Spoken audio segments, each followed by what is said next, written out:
Hello students. जैसा कि आप देख रहे हैं, आज हम लोग शुरू कर रहे हैं बहुत महत्वपूर्ण इकाई जिसका नाम है दो चर वाले रैखिक समीकरण युग्म। इसमें दो समीकरण दिया रहेगा जो रैखिक रहता है, उसका form a1x plus b1y plus c1 equal to 0 और a2x plus b2y plus c2 equal to 0 हो। इस टाइप का जो समीकरण दिया रहेगा तो पहला को समीकरण 1 और दूसरा को समीकरण 2 माना जाता है। सबसे पहले हम इसको चेक करते हैं। क्या चेक करते हैं? तो a1 बाई a2 बराबर हो जाए b1 बाई b2 और यह c1 बाई c2 के बराबर हो जाए तो दोनों समीकरणों का जो हल प्राप्त होगा वह संगत तथा अनंत हल होगा। फिर दूसरी बात आ जाएगी, a1 बाई a2 बराबर नहीं है b1 बाई b2, तो इसका भी जो हल होगा संगत होगा तथा अद्वितीय होगा। अद्वितीय हल, किसी किसी किताब में अगर इसको अद्वितीय को एक और केवल एक लिखा जाए तो उस पर ज्यादा ध्यान देने की आवश्यकता नहीं है, दोनों बात एक ही है। तीसरी बात आ जाती है a1 बाई a2 बराबर हो b1 बाई b2 और यह c1 बटा c2 के बराबर नहीं हो तो इसका हल असंगत होगा तथा इससे जो हल मिलेगा एक और कोई हल नहीं होगा। कहने का अर्थ है कि x और y का मान नहीं निकल पाएगा। तो ये जो समीकरण दिया रहेगा रैखिक युग्म, इसे हल करने की चार विधियां हैं। तो हम लोग पहला विधि पढ़ रहे हैं जिसका नाम है प्रतिस्थापन विधि। प्रतिस्थापन विधि इंग्लिश कहा जाए तो इसको बोलते हैं मेथड ऑफ सब्स्टिट्यूशन।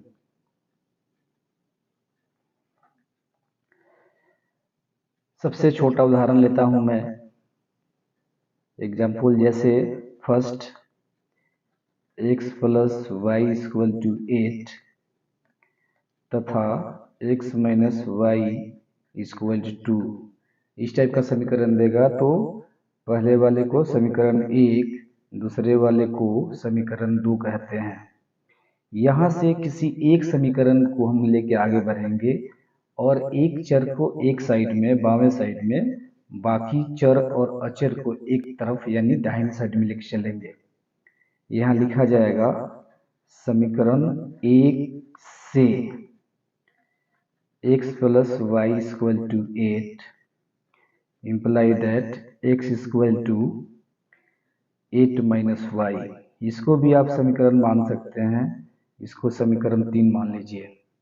इस x का वैल्यू जो मान आया है इसे हम समीकरण ये जो 1 और 2 दिया है उसमें से किसी एक में रखेंगे।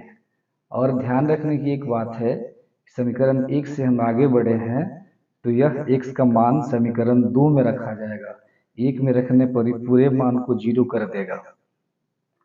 यहाँ भाषा पे थोड़ा सा ध्यान देने की आवश्यकता है। लिखना होगा x का मान, चूंकि यह प्रतिस्थापन विधि है इसलिए लिखा जाएगा x का मान समीकरण 2 में प्रतिस्थापित करने पर।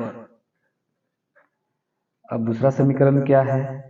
x minus Y equal to 2, या x का वैल्यू आप यहाँ से निकाले हैं, x के बदले में यह रख दिया जाएगा 8 माइनस वाई इक्वल टू 2, या 8 माइनस 2y इक्वल टू 2। या -2y = 8 2 -8 या -2y = -6। दोनों तरफ माइनस है तो कट जाएगा। या y = 6/2 कटेगा, यह 3 टाइम्स, इसलिए y = हो जाएगा 3। जैसे ये y का मान आप निकाल लिए, जैसे यह y का मान आप निकाल लिए, यह मान ये तीनों में से किसी समीकरण में रखने से हमें प्राप्त हो जाएगा x का मान।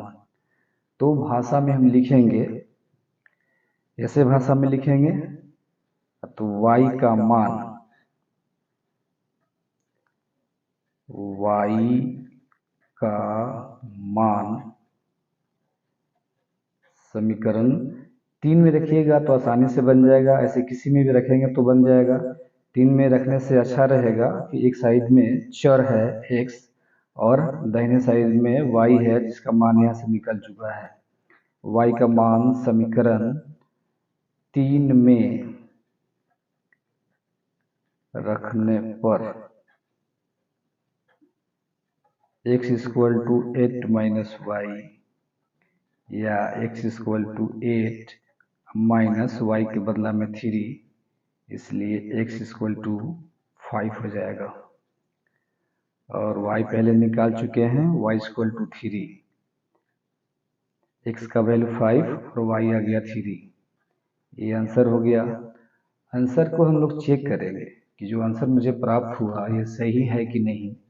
ये जो तीनों समीकरण हमें प्राप्त है, पहले से 2 तो समीकरण क्वेश्चन में दिया था, एक हमने बनाया है। इस तीनों समीकरण में से किसी एक में वैल्यू रखिए, दायां पक्ष और बायां पक्ष बराबर हो जाता है तो मेरा आंसर सही है। आप इसी में रखिए, x का वैल्यू 5, y का वैल्यू 3, दोनों को जोड़ेंगे तो 8 हो जाएगा।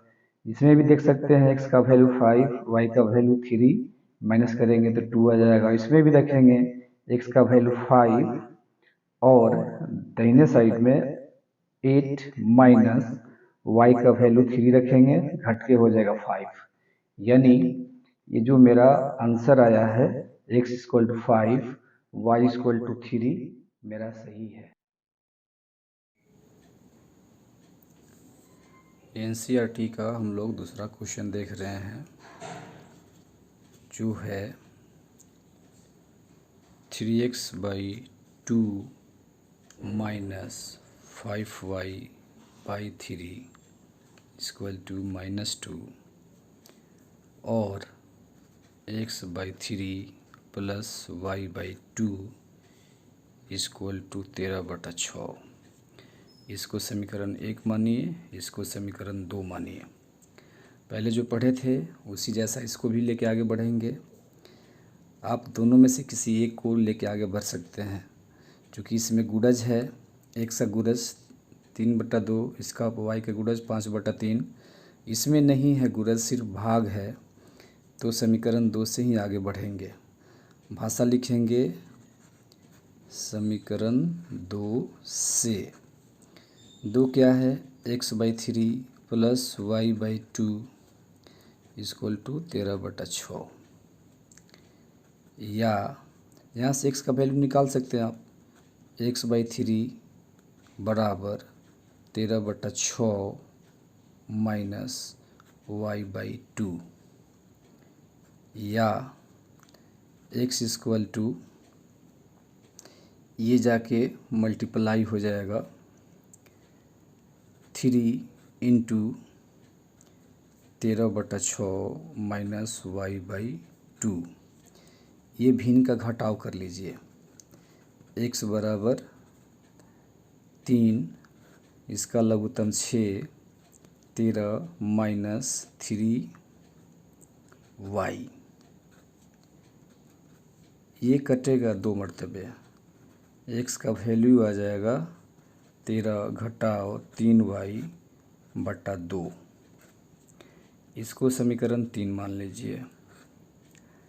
अब इस मान का, x का जो मान निकला है, इसको आप समीकरण 2 से आगे बढ़े हैं तो समीकरण 1 में रखा जाएगा। कैसे रखिएगा? भाषा लिखना होगा x का मान समीकरण आप 2 से बढ़े हैं तो समीकरण 1 में रखा जाएगा। भाषा लिखाएगा x का मान समीकरण 1 में प्रतिस्थापित करने पर एक क्या है 3x बटा 2 माइनस 5y बटा 3 बराबर -2 इम्प्लाई दैट ये 3 बटा 2 रहेगा और x के बदला में 13 घटाओ 3y बटा 2 माइनस 5y बटा 3 बराबर -2 या ये 2 से मल्टीप्लाई होगा 3 ऊपर वाले से होगा तो हो जाएगा 39 माइनस 3 तिहाई 9y बटा 2 दूना 4 माइनस 5y बटा 3 बराबर -2। फिर हम आगे बढ़ेंगे, दोनों का हम यहीं पर लघुत्तम ले लेंगे 4 तिहाई 12, ये जाएगा 3 टाइम्स तो 39 में 3 से आप गुणा कर लीजिए 3 इंटू 39 माइनस 9y और ये आएगा माइनस 3 चौके 12 तो 4 पचे 20y बराबर -2।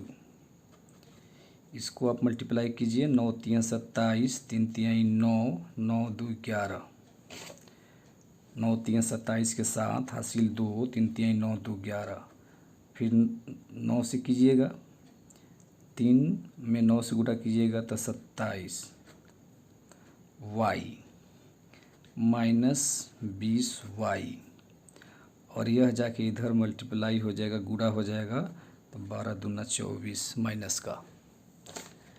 अब हम फिर आगे बढ़ेंगे कैसे? तो फिर यहाँ से y वाले को एक साथ लिखिए -27y माइनस 20y मिल के -47y बराबर -24 और ये जाएगा 117 इधर माइनस में हो जाएगा या -47y बराबर माइनस इसको जोड़िए 7 4 11 2 1 3 1 4 और यह हो जाएगा 1। दोनों तरफ माइनस है तो कट जाएगा या y बराबर 141 बटा 47 यह 3 टाइम्स कट जाएगा 3 टाइम्स 7 तिहाई 21 4 तिहाई 12 2 14 यानी y का वैल्यू आ गया 3। इस y का वैल्यू आप समीकरण 3 में रखिए, 3 में रखने से जल्दी से निकल जाएगा। भाषा लिखाएगा y का मान समीकरण 3 में प्रतिस्थापित करने पर